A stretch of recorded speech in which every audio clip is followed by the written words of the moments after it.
what we've learned, what you've learned, Mom, Margaret Paton, and Dad, Matt Paton, in serving God 50 years. Well, it's more than 50 years because you came to France in 1964.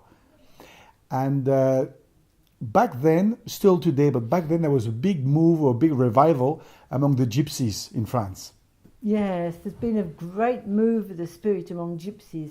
And we found that out as soon as we arrived in France, actually. And we enjoyed the gypsies ministry.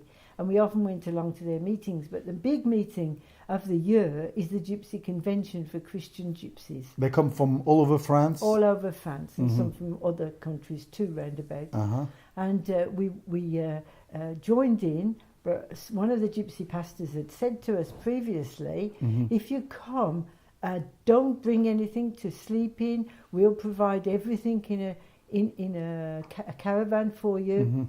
But when we got there, we couldn't find that pastor. Why? There were so many. there were 30,000 people on that ground. 30,000 gypsies. Yes, 30,000 gypsies, and great meetings in the evenings. And so we were very, very blessed there. But because of this, we got to know the gypsies, and then they got to know us, and they wanted to come to Ghana. So they came to Ghana to our little church. They sat in the front. We put them in the front. They would always creep in at the back, but we said no, at the front, the gypsies, and it was so blessed to have them. It was such a blessing to have them. They were great people, and sometimes they prayed for us when we needed it. And when you and Mark were not well, they prayed and you were healed, and there was great move of the Spirit. From all the stories you have about the gypsies, can you just pick one? Yes. Well, they came and camped on the marketplace in Ghana, and the mayor let them stay there. And so we had meetings on the marketplace because they put up a tent. But they said, we want to be using this time here for baptisms.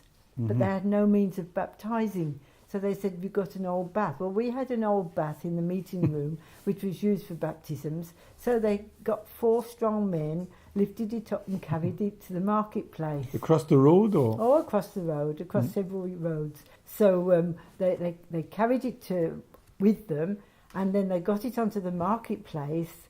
And when they got there, they said, well, when we have the baptisms, all the ladies will go in their caravans and boiling water to pour into the bath. To have a warm water. Warm water for the people who were being baptised. But before that, they didn't want it to look like a bath. So they went in the caravans and found all the lace curtains they could find, and they put the lace curtains all around the bath. But when the light came on the bath, then they could see straight through this old bath with legs on. People could see. Never mind. They were baptised. It was a wonderful meeting. And as we know, this revival among the gypsies has kept going across France and beyond the borders. I'm sure there's a principle hidden in that story, a key. It will be nice to hear what you think is the key. Well, a wonderful principle to this is that God will use anybody, and even those who are just cast off by the world, and he takes them up and uses them. And their simple faith was so wonderful to see, and we saw miracles through those gypsies. So we thank the Lord that we had so much to do with them in the past. And the principle is that he will take up anybody, even people we don't even imagine could ever be used. Poorest people, the ones without a home we see in the streets now, we believe that God can take them up, change them and use them.